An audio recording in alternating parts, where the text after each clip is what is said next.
Good afternoon and welcome back everyone to our Options Education webinar series. My name is Tony Zhang. I'm the Chief Strategist here at Options Play. And today we're about to embark on part 2 of our Beginners Masters Options course, where we talk about how to add leverage to your portfolio, but do so in a way with limited risk, because adding leverage many times is seen as a double-edged sword.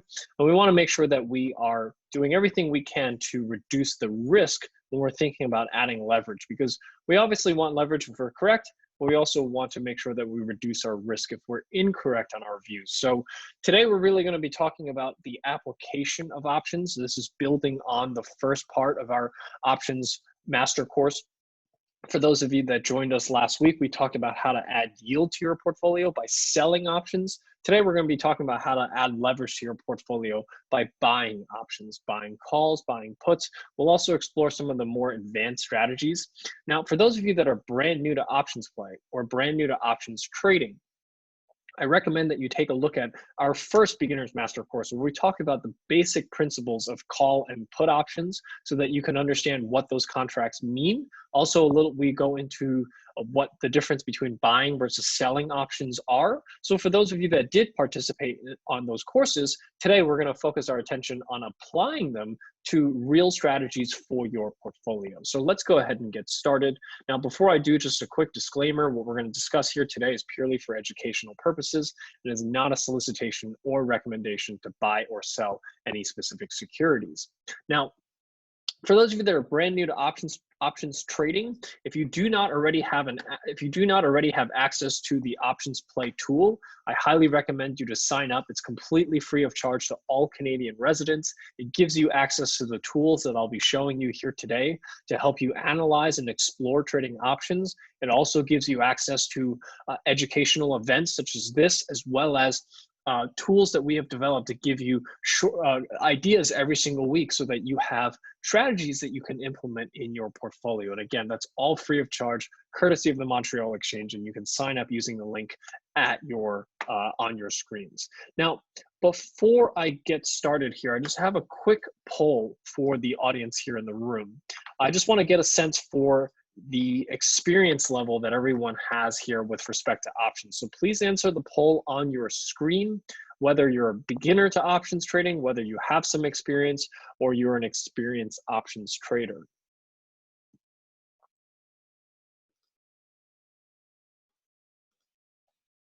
So it looks like we have about 50% of you that are saying that you're brand new to learning how to trade options.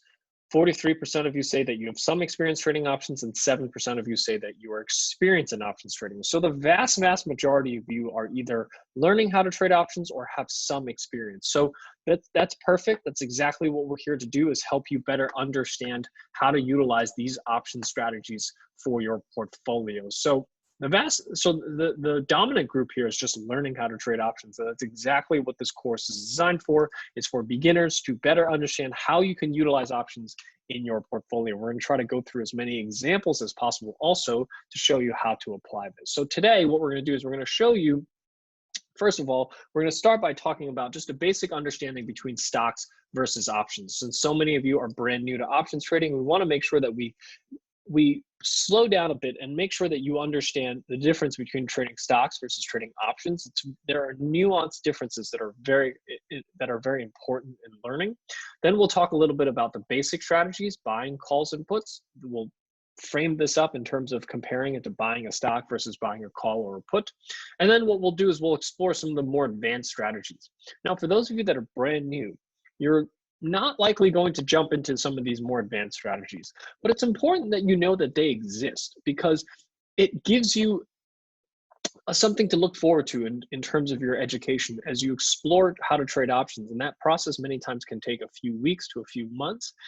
It's important to also know what's at the end of that education. So that's why we want to explore some of the more advanced strategies. What are the benefits? Why you should take the time to learn them. And then what we'll do is we'll jump into a little bit about the option Greeks. And the reason that we want to cover the option Greeks, even though it is a fairly advanced topic, is because it's important to understand your risks. And I think a lot of investors are concerned when they get into options, and so many of you say that you're learning. One of the first comments that we hear from many investors is that they believe that options carries a lot of risk. And it's certainly true that you can get yourself into a lot of trouble trading options, but it's important to just understand what your risk is, because if you can understand your risk, then you can control it. The only trouble that you get into is by not understanding your risk and putting yourself in a position where you risk more than maybe you had intended. So we're going to go over some of the option Greeks, which are really important to helping you understand what truly is your risk. And then what we'll do is we'll spend some time showing you the options play platform that will make the process to help you explore these strategies that we're teaching you here today on some real symbols as simple as possible. Now, those are the things we're going to go over here today, but I do have one big announcement. We are changing our options education day this year to a virtual options education day. Partially because of coronavirus, partially because we want to be able to provide this to not just an audience here in a specific geographical area. We want to provide it to everyone in Canada. So we are offering the Options Education Day, a virtual one available to everyone on April 27th. It'll be from noon till 4 p.m. You can sign up using this link that's here on your screen, trade.optionsplay.com/VOED 2020, which I'm also going to post the link into the chat window for those of you that are in the chat. So before I jump into part two, can everyone please bring up your chat window, which is at the bottom of your screen, and please type yes into the chat window if you can hear me loud and clear, and you're going to be joining us here on the Options Education Day on April 27th. I'm really looking forward to seeing you guys there, because we have a great lineup of speakers. We have 5 speakers. Each one of us are professionals, and we're going to teach you how we're going to be trading, and we're specifically doing it during the market session so that we can show you some real symbols when the markets are still open. We're going to show you the trading simulator. We're going to show you trades that we would make in our portfolios. So really valuable information for those of you that are brand new and looking to get some guidance as to how to deploy these strategies for your portfolio. So you can click on that link to get all the information, and I hope to see you guys there in a couple of weeks. So let's first start off by talking about stock trading. Now, stock trading is purely what I would consider bullish and bearish exposure in its purest sense and its purest definition. What do I mean by that? So here I have a stock that's trading around $100. If I buy the stock, that means I have exact bullish exposure. If I short the stock, then I have exact bearish exposure. What do I mean by exact bullish and bearish exposure? Because it seems like that's pretty obvious. But the difference between bullish exposure versus what we're going to explore later in today's educational session is the fact that when you're buying a stock, you get immediate gains if the direction that you call is correct. So if you buy a stock and the stock goes up by even a penny, you start making money. If it goes down by a penny, you start losing money. So this is what we call symmetrical exposure. You get dollar for dollar exposure. If the stock goes up by $1, you make $1. If it goes down by $1, you lose $1. So very simple, very easy to understand. And I think pretty much everyone here on this webinar should be able to understand that. I'm guessing most of you probably already trade stocks in your portfolio, stocks or ETFs. So you're familiar with the concept of getting bullish or bearish exposure. You're familiar with the fact that it's symmetrical. You're familiar with the fact that there's no time horizon, meaning you can buy a stock and hold on to it for as long as you want. The only, I would say, limitation that you have is the fact that there are no neutral options. So if you believe that a stock is not going to move very much, not much you can do as a stock investor. And I would argue that for many stock investors, shorting a stock is also not something that you can do. Many of you trade in a registered account. You might not be able to short a stock in a registered account. You might not be able to borrow a stock that you want to short. So there are many limitations. So what we end up finding is that most users, what ends up happening is you're only seeking for opportunities for stocks that you think are going to rise, meaning you're not even seeking out opportunities where you think a stock is going to decline. You know, a lot of you trade marijuana stocks. That sector has been in decline for a long time, and maybe you think that's going to continue. How do you play that? Options is one of the ways that we can do that, and that's what we're going to explore here today. So now that we understood the basics of stock trading, let's talk a little bit about options trading. So first, I'm going to talk about the same stock XYZ, trading at around $100. And let's say in this particular case, I am bullish on this particular stock. So it's trading at $100, and I think this stock is going to head higher. What can I do? So as an options investor, one of the simplest strategies you can deploy is buying a call option when you have a bullish view. Now, for those of you that joined me in part one, you'll remember that I wanted to make clear to everyone that when you buy a call option, technically to call it a bullish strategy is not exactly correct. It's technically a bullish strategy by a certain amount. What do I mean by that? So in this particular case, if I have a $100 stock and I'm bullish on it and I buy a call option. So let's say I buy a $100 call option that's the current price of the stock. And let's say that call option currently costs $4 to buy. So now what you're going to realize is that the break even on this particular strategy, meaning the point at which you are profitable on the strategy, is the price of the strike price plus the amount that you paid. So the break even price in this particular case is $104, which means that it requires the stock to actually move 4% higher just for you to be profitable. Now, that's not always easy to come across, right? A stock that you believe is going to move at least 4%. And it depends on how much the call options cost. Meaning, if today these call options cost $4, then it requires a 4% move. If tomorrow this call option costs instead $6, now you need a 6% move. So how bullish you are on this particular stock depends on how much the call options cost. So it's really important that when you think about buying a call option, you're not just thinking about, am I bullish or am I bearish? You think about, what is the cost of that call option? Because that's going to help you determine, well, how far does the stock need to move in order for it to be profitable? And the flip side to all of this, that sounds like, so right off the bat, that sounds like it's a tough situation to be in, right? Because not only do you have to be bullish, you have to be bullish by a certain amount. In this particular case, 4%. So you have to ask yourself, do I think the stock is going to move 4% higher between now and the expiration date? And if I do, then I have to say, well, how much higher above 4% do I think it's going to move? Because that's going to determine how much profit do I make. So there are a lot of things that you have to immediately think about as an options trader that you may not think about as a stock investor. As a stock investor, you just buy the stock when you think it's going to go up, and you sell it when you think it's done moving higher. In options, it's a little bit more complicated. Now, the flip side, the benefit here is that when you buy a call option, in this particular case on a $100 stock, you pay $4 for that call option. That's the most you'll risk. So even if you're flat out wrong on this trade and the stock declines back down to this $87 support level, if you bought the stock, you're down about $12.50 per share.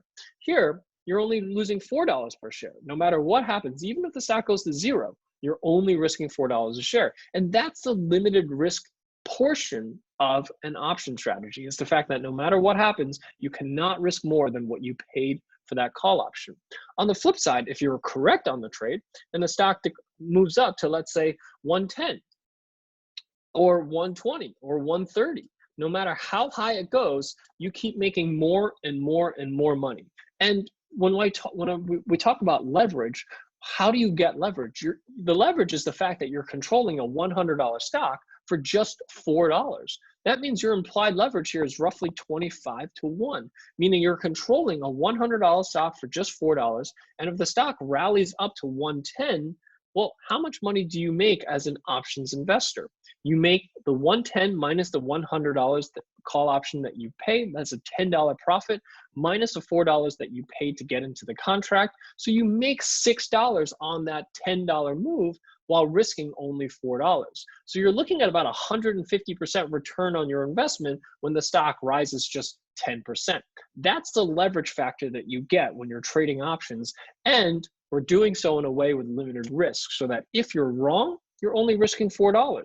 If you're right, you can potentially make unlimited amounts of capital as the stock keeps going higher and higher and higher. The only trade-off here is that if the stock moves a little bit higher, so if the stock goes from 100 to 102.5, guess what? You're going to lose money on this particular trade.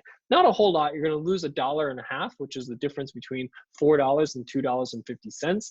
But you're still losing money despite the fact that you've called the direction of the stock correctly. And that's I would say, the difficult part about learning how to trade options is understanding that not only do you have to be bullish, you have to look at how much do the call options cost? And that factors into how bullish do you need to be in order to be profitable. So going back to this 4% rule, right? In this particular case, the stock needs to move 4% just for me to break even.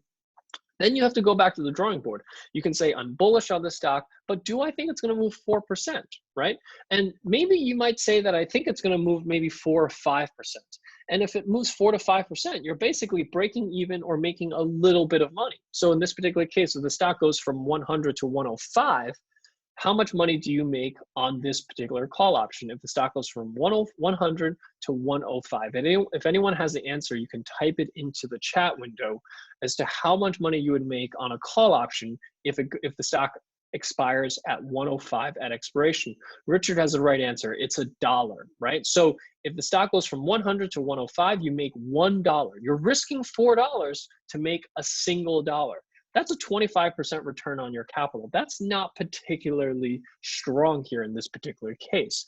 So how can we make this better? And that's really where the power of options comes into play, because we can buy an option that gives us this leverage, but we can also combine it with other things that maybe provide us with some additional benefits. And that's really where a debit spread comes into play. And we want to take a look at how a debit spread can be utilized to offset some of these the amount of premium that we have to pay for this move. Now, if I'm talking about terms that you don't understand, that's okay.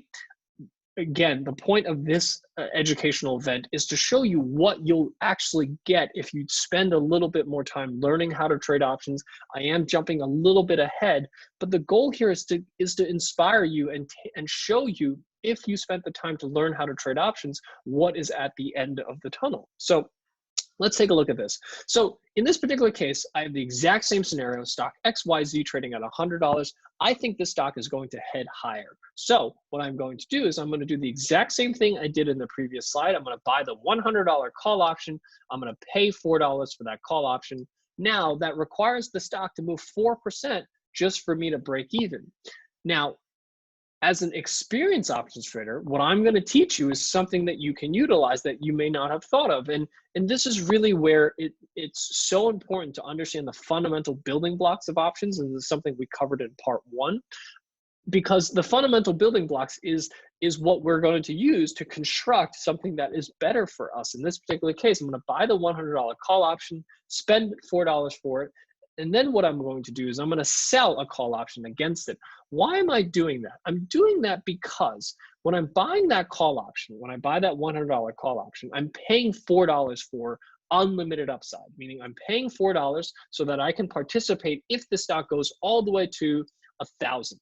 But reality is the fact that options have expiration dates, and chances are, even though I'm bullish on the stock, maybe I don't think it's going to go to 1,000. Maybe I think it's going to go to 110, 115. There's a limit as far as how far I think a stock can go within a certain amount of time. So why should I pay for all that upside? And the answer is you shouldn't. You should sell some of that upside. And that's something that you can do when you're trading options. I can sell the upside above a certain amount and collect a premium for it. So I bought the $100 call for $4, and what I'm going to do is I'm going to sell the 110 call against it. I'm going to sell any upside above it for $1. So now what I'm I'm only paying is $3 for this leverage trade. So before, I'm controlling a $100 stock for $4. Now I'm controlling the same $100 stock for now only $3. What that means is that I've actually increased my leverage.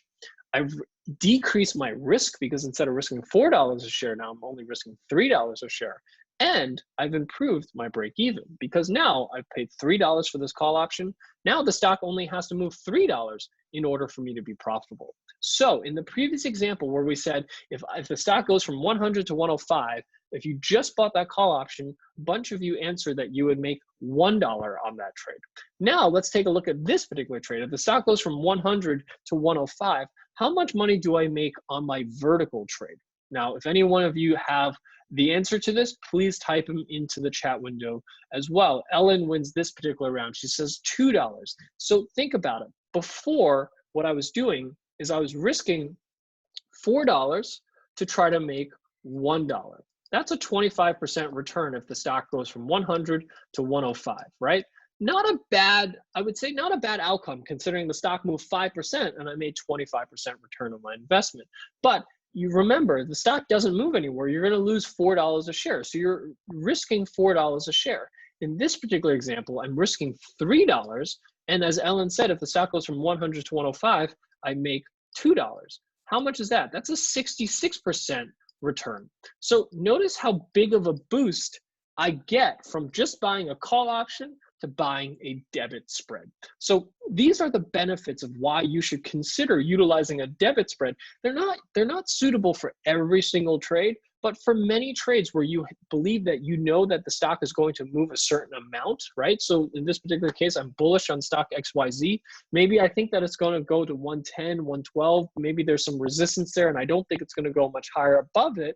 So what can I do? I can sell that upside, collect some premium, reduce my risk, increase my leverage, increase my probability of profit, because obviously there's a higher probability the stock's going to move 3% than for it to move 4%. So by reducing your risk, you're reducing your probability of profit. The only thing you're trading off here is the fact that you no longer have unlimited upside.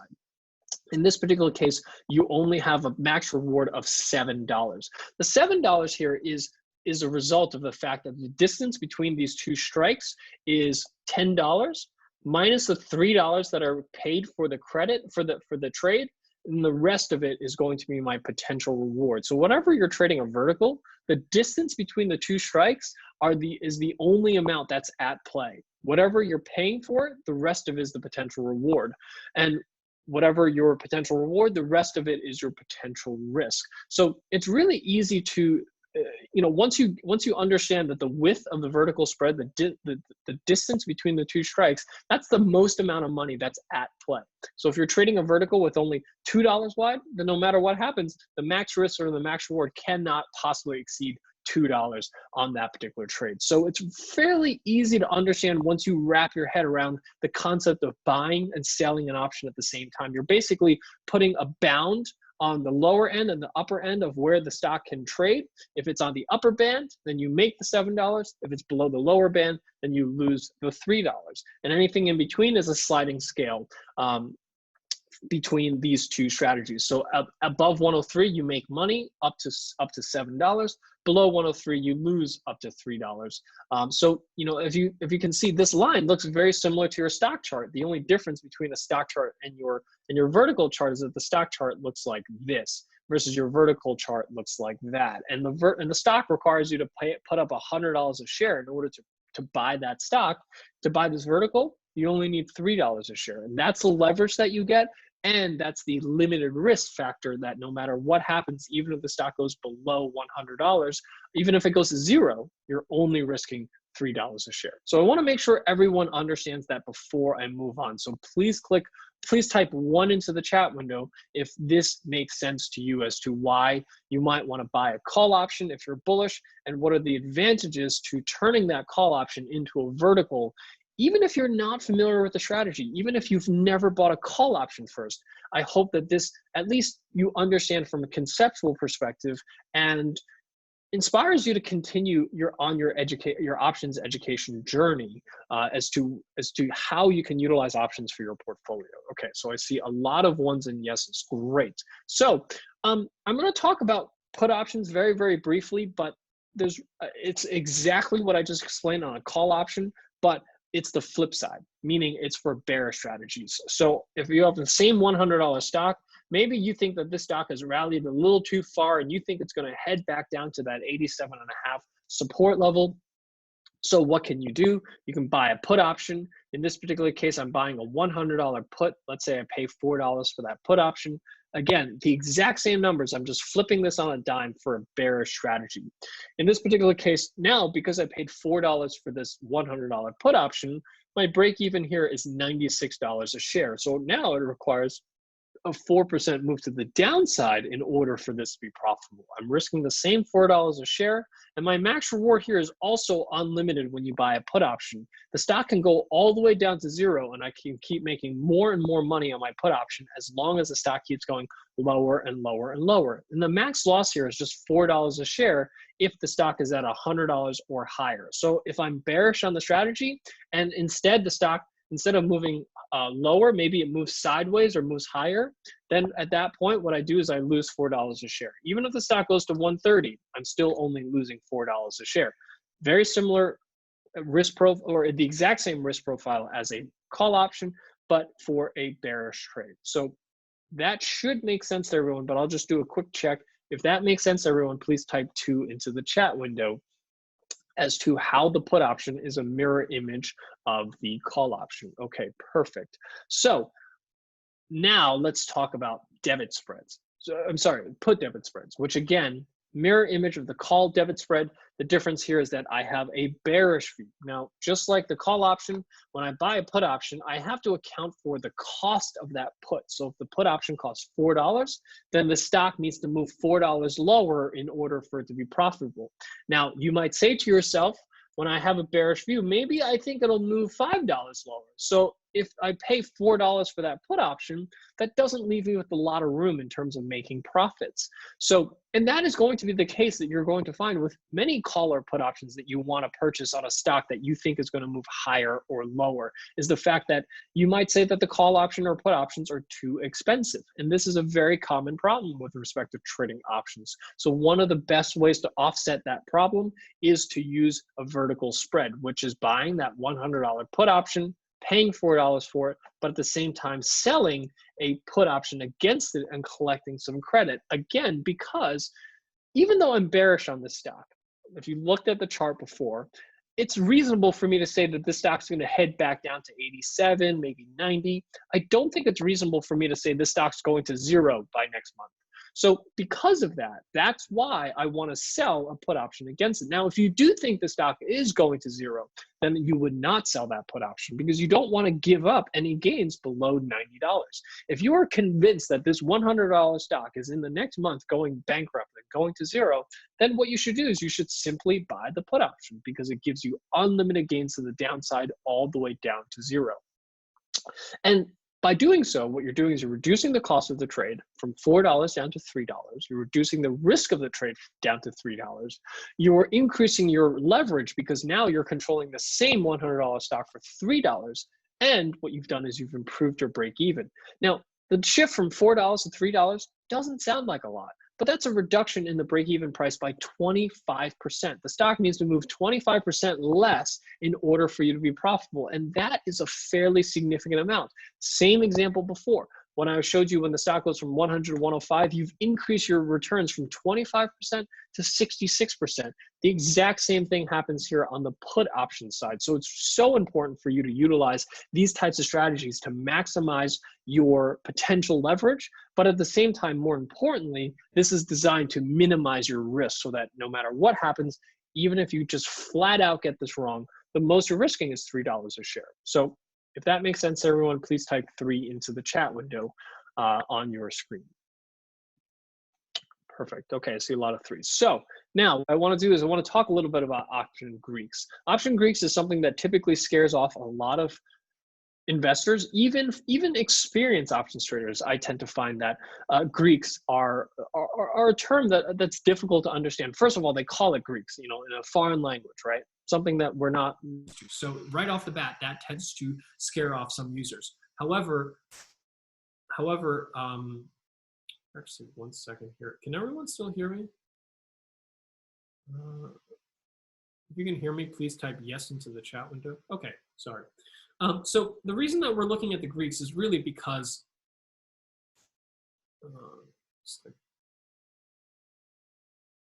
one second here.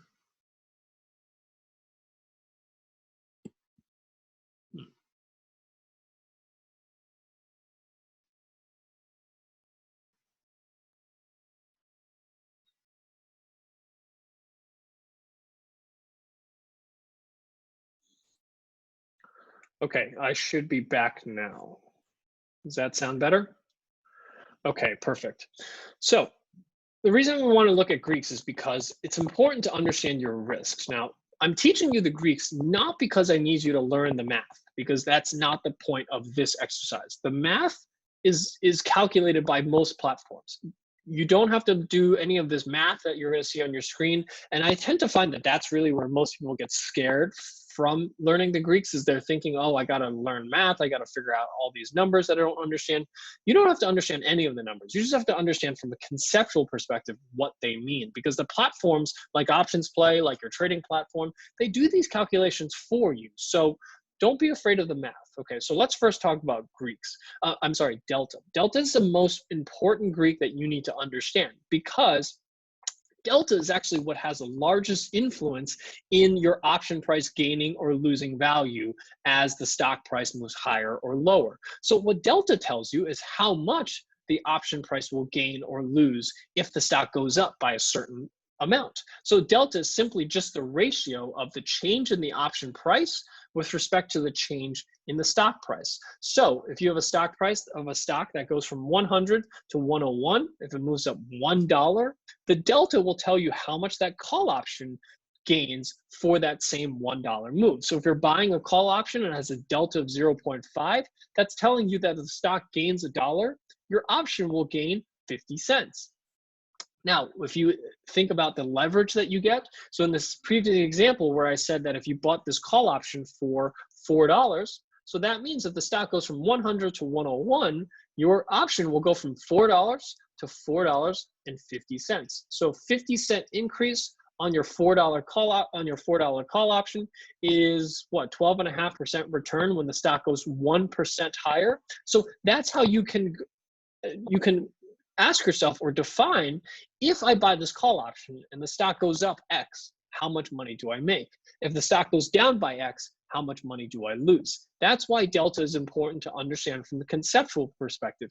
What you don't need to do is do the actual calculations, because I'll show you in a second as to how our platform calculates this for you, so that all you have to do is say, well, what if my stock goes from 100 to 105? Or what if it goes from 100 to 90? How much money do I make or lose? We'll do the calculation for you, but it's important that you understand that delta is really what's affecting the value of your call option. So that makes sense. Please type 1 into the chat window.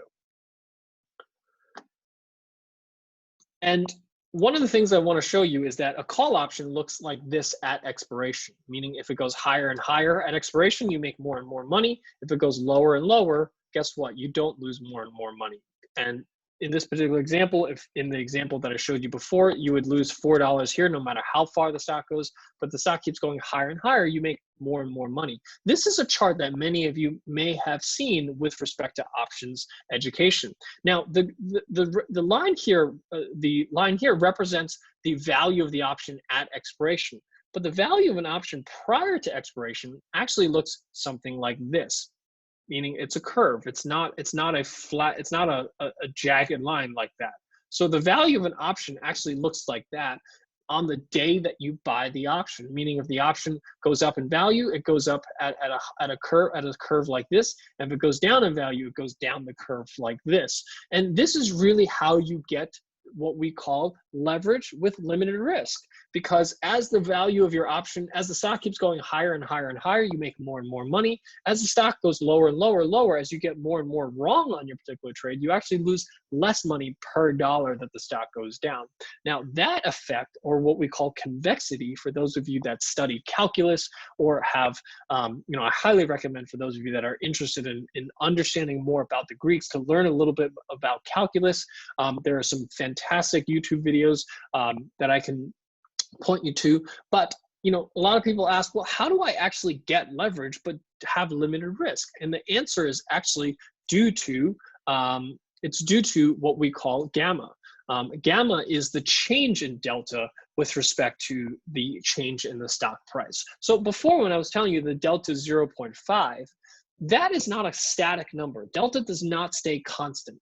As the stock goes in your favor, so if it goes from 100 to 110, delta actually continues to increase. So meaning for the dollar from 100 to 101 versus 110 to 111, you're actually going to make more money for this $1 move than you're going to make on this $1 move. And that is due to the effects of gamma. Gamma will increase delta, increase your leverage as the stock goes in the direction that you expect it to. So as you get right in your analysis, you get paid more and more per dollar that the stock moves higher. And what gamma does is that if it goes against you, gamma will actually reduce the delta so that for every dollar the stock goes down from $90 or lower, you're actually losing less per dollar here than you do here. So that's how we get this curve of how the curve is actually formed is the fact that as the stock goes in your favor, gamma will keep delta going higher and higher until it approaches 1 here on this end. Whoops. It approaches 1 on this end, and on this end, what it does is it approaches 0. So no matter what happens, by the time the stock is at $2, you know, for every $1 move, it continues to move lower. You're not losing any more money because the most you're going to lose is that $4.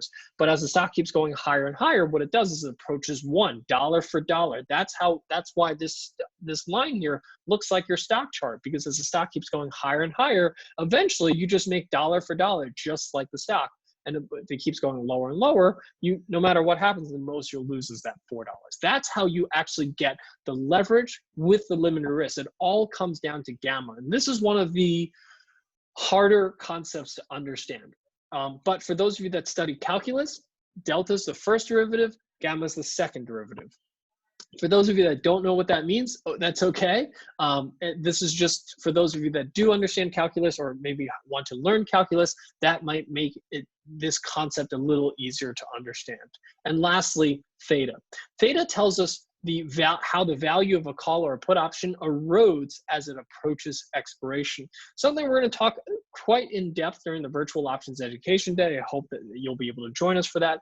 But the value of an option when you buy it looks like this, as I said, but as you approach expiration, sorry for the really terrible drawing here. Let me see if I can do a slightly better job here. The value of an option looks like this, you know, when you first buy it. But as you get closer and closer to expiration, what happens is the value of this option starts to erode. And what happens is that it will continue to shift down until it becomes the green line. So what happens is, as the time goes on, as you approach expiration, the value of your option will erode eventually down to that green line. Now, it's important to know how fast this thing is eroding, because if you're holding on to it, you want to know, well, you know, if I buy an option today and the stock doesn't move, how much money do I lose? How much is the value of the option going to evaporate? And that's exactly what theta tells you, is the change in the option price with respect to time. So if you buy a call option that has a theta of 0.05, that means you're losing 5 cents per day.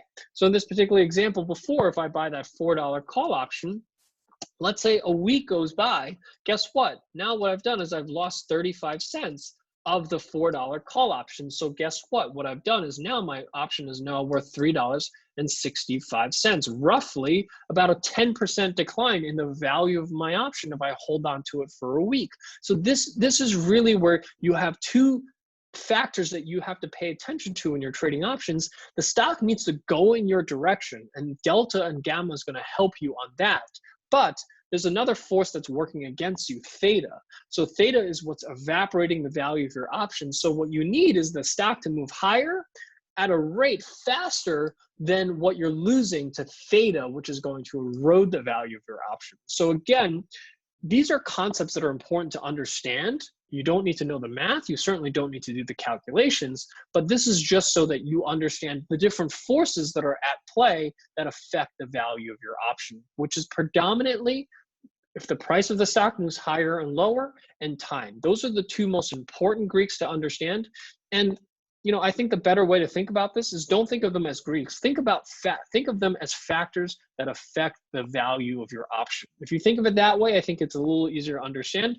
The price of the stock obviously affects the value of your option, but time also affects the value of your option. So When you're buying an option, this erodes the value of your option. But remember, in the vertical, what are we doing? Not only are we buying an option, we're also selling an option. So what that does is it also helps negate the effects of time decay. That's an added benefit of vertical spread or any type of spread strategy where you're buying and selling options, because the selling portion of your trade will actually offset some of the time decay on the long option that you own in that particular strategy. So those are the reasons why it's important to really understand the fundamental building blocks of strategies, both buying and selling call options. I hope that this helped you understand a little bit as far as how you can apply buying and selling options, and more importantly, how that affects the value of your option. So with that, what we'll do is we'll jump over to options play.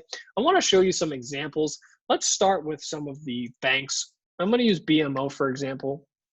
And I'm using the banks, and this is something I'm going to be talking about during the Options Education Day, because Canadian banks, as severely as they have been hit during the coronavirus sell-off, these banks predominantly have pretty strong balance sheets compared to 2008, 2009. They also pay some pretty strong dividends, which if you look at 2008, 2009, these stocks did not cut their dividend. So what we want to do is we want to see, and additionally, these stocks are currently trading below their book value. So they're trading at what I would consider fair valuations or cheap valuations. So perhaps you might want to be inclined to take a look at a bullish view on BMO.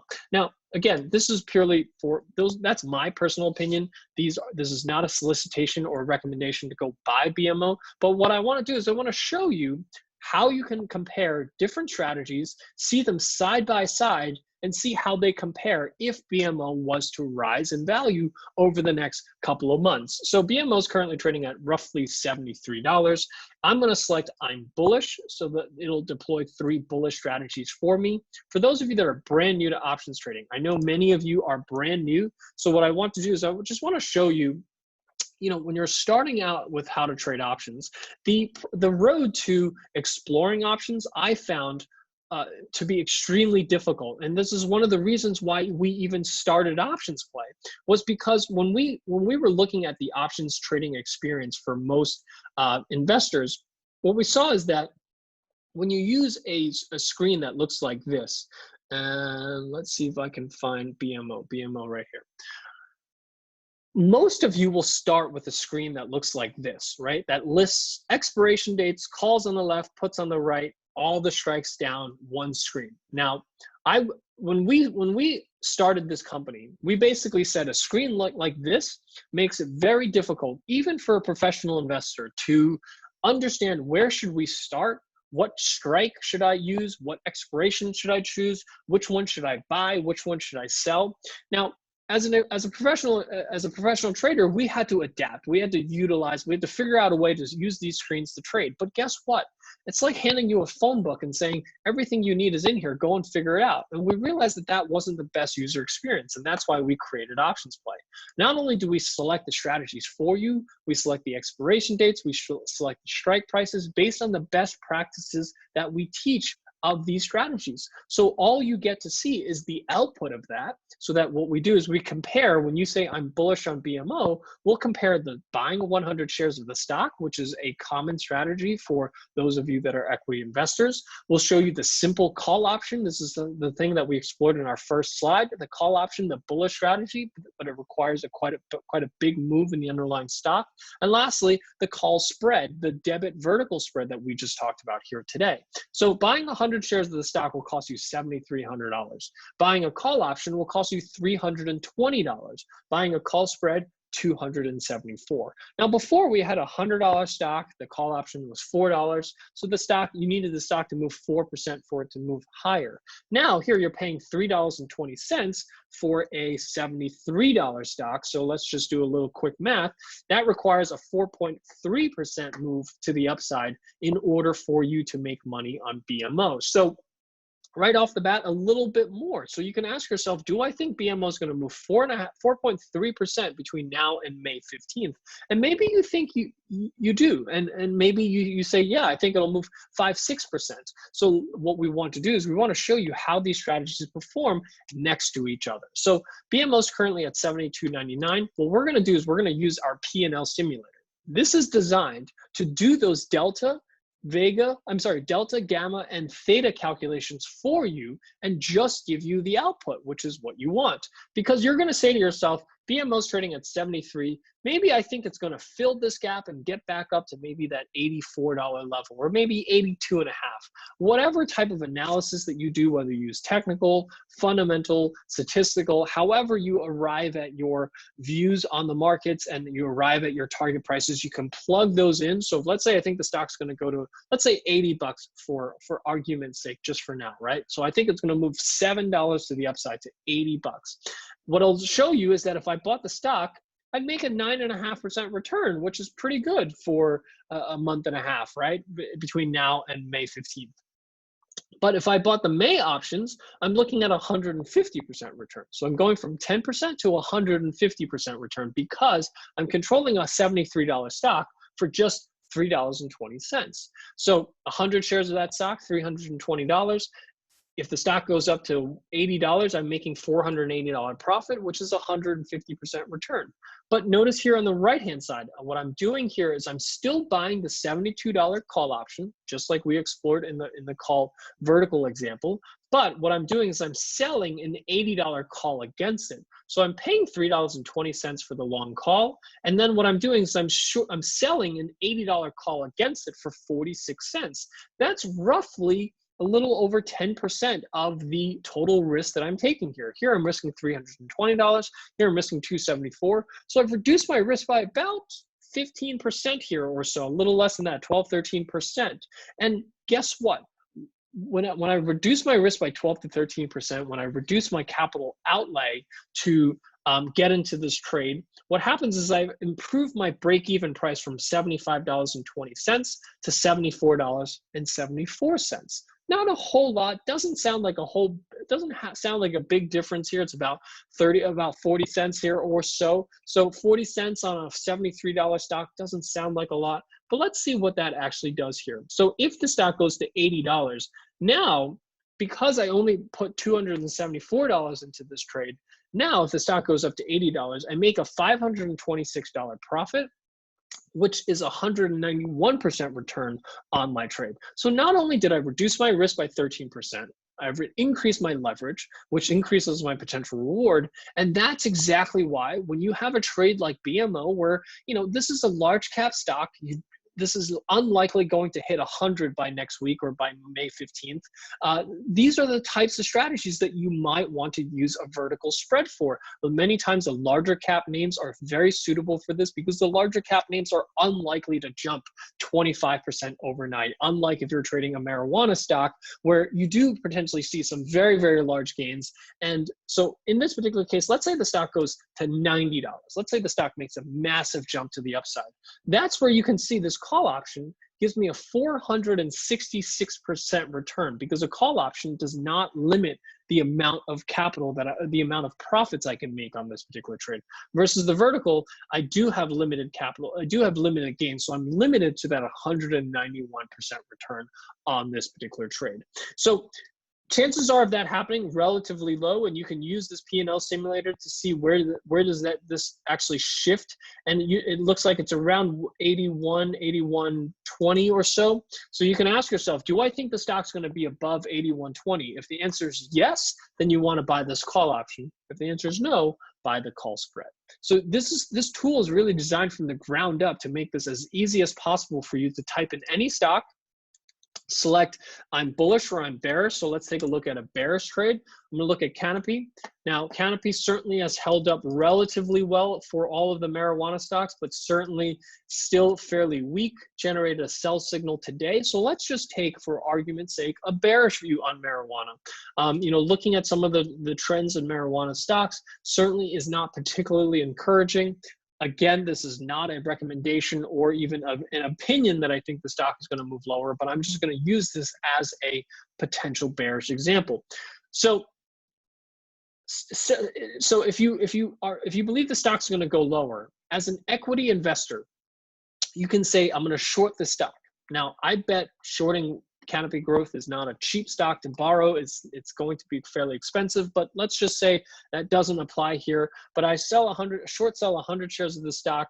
I can do that for roughly $2,100. I can buy a put option for just $285. So whenever you're exploring bearish views, I always recommend to buy puts, because put options provide limited risk. Because if the stock jumps to 30 bucks, 40 bucks, especially in a name like this, things can turn around pretty quickly. You have unlimited risk when you short a stock. When you buy a put option, you have limited risk. Now, here I'm paying $285 on a $22 stock or $21 stock. So before we said we paid $4 on a $100 stock, which requires a 4% move. But here I'm paying $2.85 for a $21.42 stock. So in the previous example, I said the stock needs to move 4% for you to break even, right? And that sounded like that was a decent amount. But guess what? Here in Canopy Growth, paying $2.85 on a $22 stock means that the stock needs to jump 13% to the downside just to break even. And this is the part that I think most investors, that when you're looking at a chain that looks like this, is not obvious as to how much the stock needs to move in order for you to be profitable. Because the answer is it needs to move a lot in order to be profitable. And that's why the options play score here is pretty low. It's telling you that there's not a great chance that you're going to make money on this particular trade, because the stock needs to move so far just for you to break even. So you have to ask yourself, do I think the stock's going to move 15, 20% to the downside by May 15th? Because that's what's going to be needed in order for you to make money. Now let's take a look at buying a put spread. So I'm still buying the $22 put for $2.85, but I'm going to sell a $16 put against it, collect 50 cents. That's roughly 20% of the cost of that call option. So now instead of risking $285, I'm only risking $235. So let's just do a quick calculation. So 2.35 divided by 2142. Whoops, 2.35 divided by 2142. That now it only needs to move about 11%. Still a massive move, but instead of being 13% move, it now needs to only be 11% move to be profitable. Still a pretty big hurdle to overcome, but on a stock like Canopy Growth that moves 6-7% in a day, a 10% move to the downside in a month is a little bit more reasonable than a 13% move in the next month. So let's see how this performs. So let's say this stock gets back down to this $15 low. I was just trading around $15 at the bottom of the sell-off. So if the stock declines to $15, shorting the stock would give me a really nice 30% return. Not something you see every single day on shorting stocks. Buying a put option, 145% return. Buying a put spread, 155% return. The reason the put spread here doesn't outperform by a whole lot is because we're actually below the lower strike price. So before we said that you want to sell off you want to sell off the gains below a certain price. You can choose that price. So you can choose whether you want to sell the 16s for 50 cents or sell the 15s for 40 cents. You can do it for different prices. So if you choose the 15s, now I'm only capping my gains below 15s. So now I'm risking a little bit more. I'm risking 10 cents more, but I'm going to make a substantially higher return if I choose a lower strike price. So that's how you can go about choosing different strike price. And this is just, again, this is meant to give you a glimpse into just the power of options and how you can structure them and play around with them and really see how they perform. And this tool is really designed so that you can type in any symbol, immediately start off with either 3 bullish strategies or 3 bearish strategies as a starting point. Use the P&L simulator to see where you'll make, how much money you'll make when certain trades go in a specific direction. How much money do you lose if it goes against you? So it's important that you understand your risks and your rewards. And then if you want to modify and make some tweaks to it by changing the expiration date, changing the strike prices, you can do so and continue to tweak with the P&L simulator until you're happy with a specific trade. And once you do, you click on the trade button and you can and this will give you the details that you need to enter this trade into your broker's platform.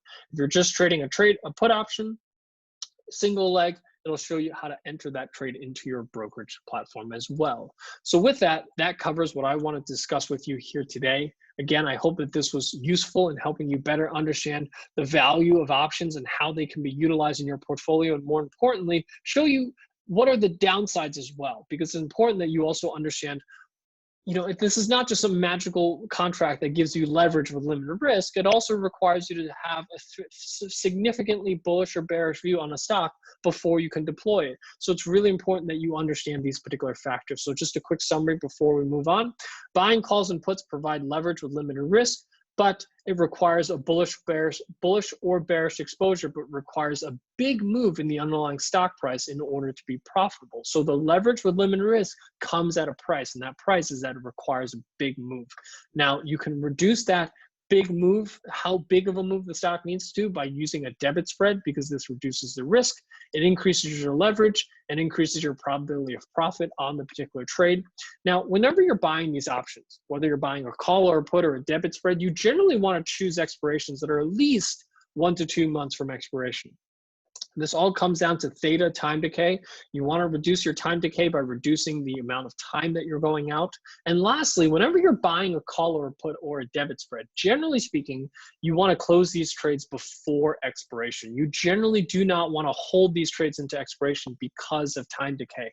Time decay actually accelerates as you get closer and closer to expiration, and you can avoid a lot of that time decay by buying a longer dated option, selling it before it gets close to expiration, and not actually experiencing that much of time decay. So that's just a quick summary of what we learned here today. Again, I want to thank everyone for taking the time out here this afternoon. I really hope that this was useful in helping you better understand how to utilize options for your portfolio.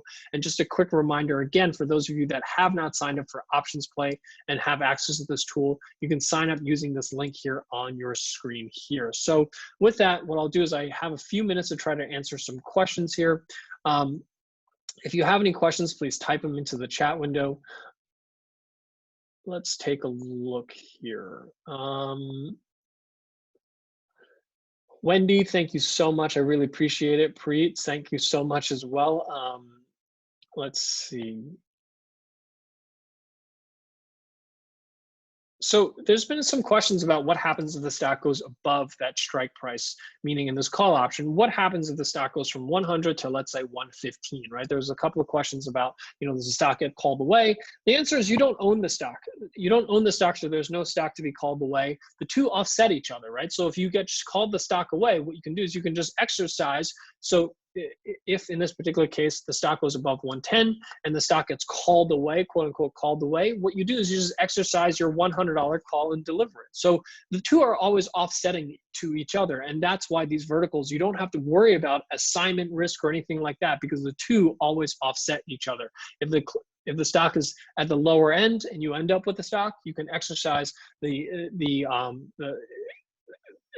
two will always offset each other. Plus, this is a strategy that you generally want to close before expiration. So you generally are not in the position where the stock is above or below the strike price and you either have to take delivery or have to deliver a certain number of shares.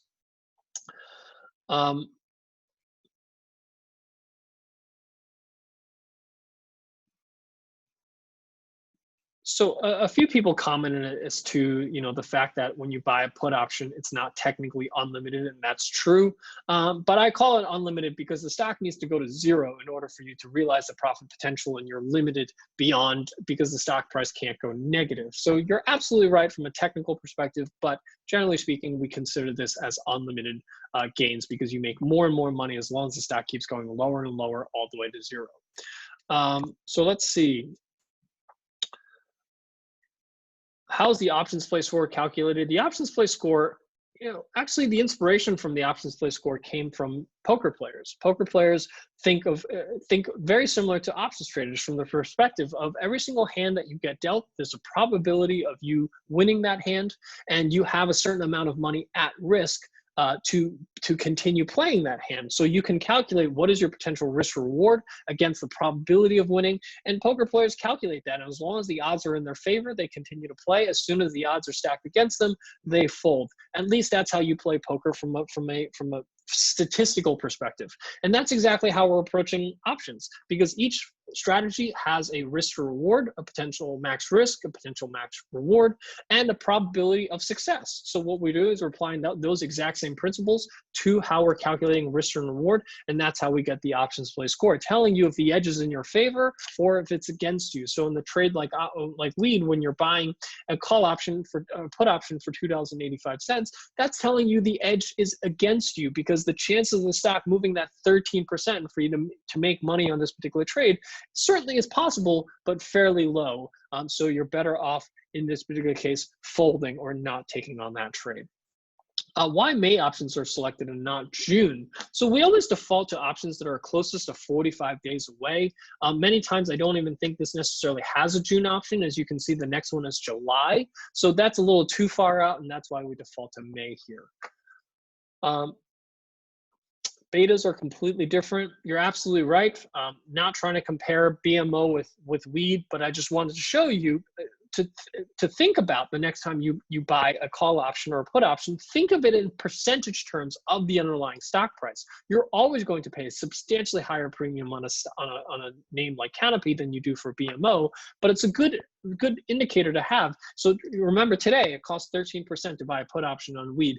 Maybe 2 weeks later it'll be only 10%, and you're going to say, oh, it's a cheaper time to buy puts. So it's a way to think about how expensive or cheap are the options that you're buying.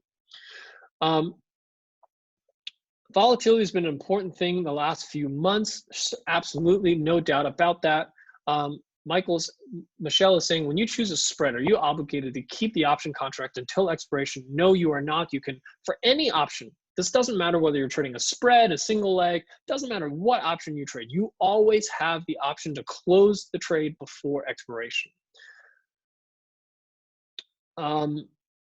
Wallace, I'm not going to comment on any US-based services here. This is purely just for TSX. Would you recommend the same gold ETF using XGD? XGD, is that a gold ETF here? If it's this certainly looks like a similar ETF to GLD in the US. And the question is, would you recommend using a debit or credit spread on TSX? So here's the thing. I'm going to take what we publish here is what we call a liquidity list. This is the top names by liquidity. We have the most liquid to somewhat liquid. The only thing is that, my concern is that while XGD might track GLD exactly the same, liquidity here is not even close to being the same. So while I would generally recommend the exact same strategy on GLD as I would here on XGD, I'm curious as to whether or not you'll be able to, number one, find strike prices that are suitable. Number two, whether it'll be whether it will be liquid or not. So let's just take a look here. So, a $1.50 wide credit spread collecting 40 cents is a little bit on the, actually, you're trying to collect roughly 50 cents here, you're only getting 40 cents. So liquidity here is just not quite there, in my opinion, here for this particular name.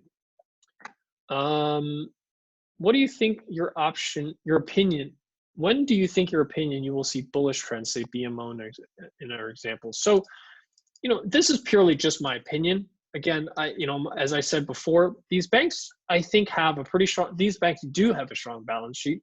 I don't think any of their dividends are going to get cut as a result of the coronavirus, and they're trading below book value. So everything from a fundamental perspective, if I was a stock investor, I would be looking at picking up some of these Canadian banks, because you're buying them at 25% cheaper than you would a couple of months ago, and the fundamentals of these stocks have not changed substantially. I don't necessarily know that there's a whole lot of upside in this particular case, but I certainly don't think that these are, especially if I was looking to buy the stock, I would look at selling put options, collecting some premium here, selling a BMO put option that expires in May. The $70 put options collects $2.60, which is almost a 3% of the underlying stock price. These are the types of strategies that I would deploy on a name that I feel fundamentally are relatively cheap. Can I write each leg of a multi-leg options order separately, or do all legs have to be written together? You absolutely can do them separately. However, I don't know what your commission schedule looks like, if that increases your transaction costs or not. And the only thing about doing a legging into a debit spread or any type of spread separately is that generally speaking, you have to be careful which one you leg in first. You can't leg into the short leg first because that's going to require a margin requirement. So you have to make sure that you do the long leg first, then the second leg to enter. And then when you're exiting, you also always have to exit the short leg and then exit the long leg after that. Thanks. Do you have more advanced classes? Absolutely. We're going to be doing a lot more advanced classes coming up, especially after the April Options Education Day.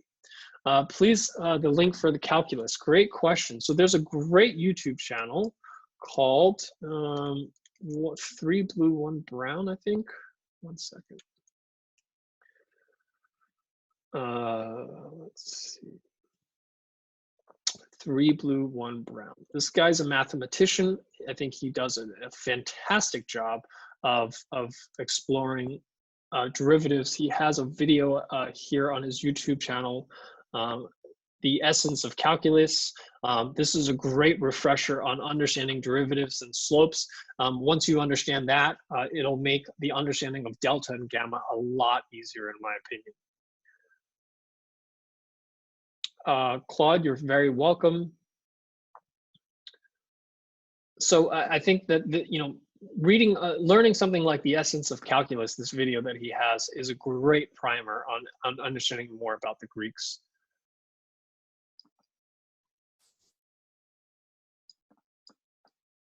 How does a put get exercised? Do they become naked short once they go from options to stock? Yes, that's correct. If you choose to exercise a put, what ends up happening is you end up with a short stock position.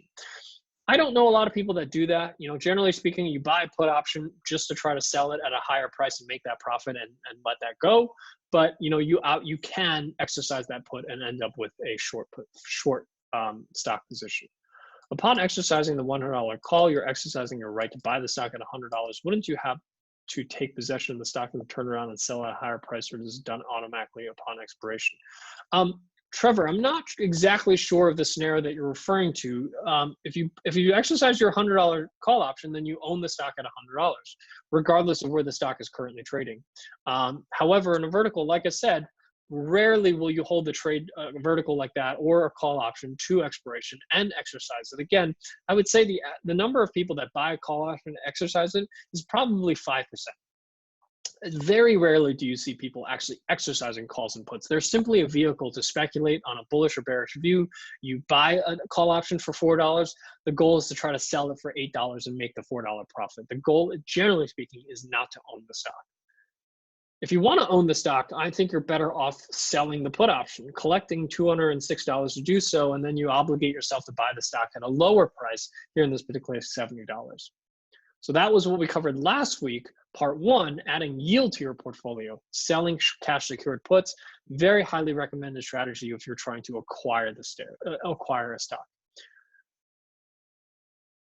How do you calculate liquidity? We look at the bid-ask spread compared to the stock price. So that's how we calculate liquidity. Other than interactive brokers, which Canadian platforms do you recommend for cheapest trades? So I don't know that necessarily you just want to go for the cheapest. I think you want to go for the brokerage firm that provides you with the best resources. I certainly don't. For a very, very long time, traded at one of the most expensive brokers here in the U.S., TD Ameritrade, which was charging $10 a trade versus most people were charging $6, $7 a trade. But I was getting a lot more value out of my trading. So I don't think cheap is always what you want to go for. I think you want to choose the broker that best suits you in terms of functionality, in terms of customer service, in terms of research. Those things can be worth a lot to you. So keep that in mind when you're thinking about your brokerage firm. For those of you that are trading options, you might want more complex options functionality. Maybe that should be your primary focus, not just cheap, in my opinion. How can I know where to place my limit sell? So generally speaking, you always want to start your orders at the midpoint. I always start my orders at the midpoint. If I have to work my way out from that midpoint, that's my starting point, but I always start at the midpoint. I never start anywhere else.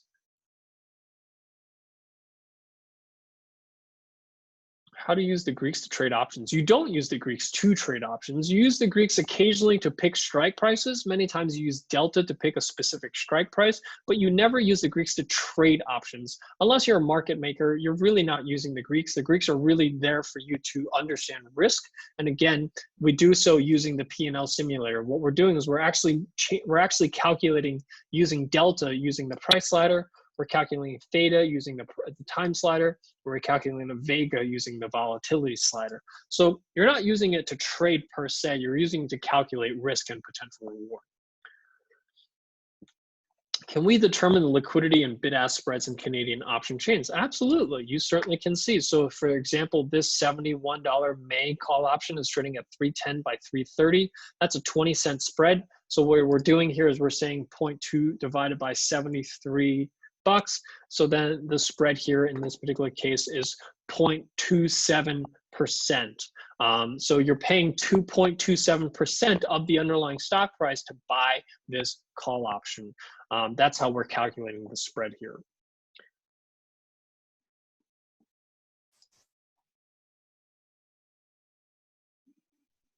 Can I calculate what is going to be the option price of the stock going to be at 103, because that's hard to figure out. Tristan, that's exactly what the P&L simulator does. So you say if the stock goes up to a certain amount, how much money do I make or how much money do I lose? That's exactly the whole point of this P&L simulator. What about selling a bull put vertical credit spread to reduce risk of being assigned stock?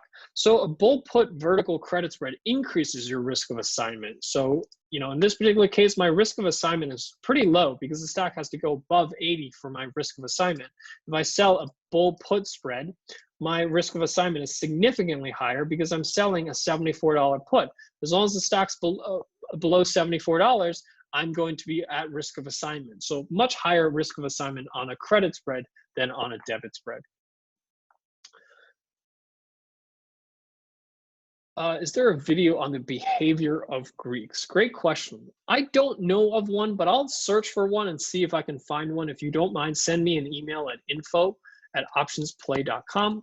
Happy to take a look at that and see if I can find any good ones. So with that, that concludes what I wanted to show you guys here today. I really hope that this was useful for you guys to better understand how you can utilize options in your portfolio to apply leverage, but do so in a way with limited risk, but also understand what cost does that come at, because there is a cost, and it's important to understand that cost before you venture into trading your first options. So thank you so much. I really look forward to seeing you guys here on the virtual options education day here in a couple of weeks. It is April 27th. We're doing it from 11:30 a.m. till 4 p.m. Eastern during market hours, so that we can show you strategies that we would trade in our own portfolios from me and a bunch of professional traders here in Canada. So thank you so much for joining me today. I hope you guys have a great evening, and I'll see you guys in a couple of weeks.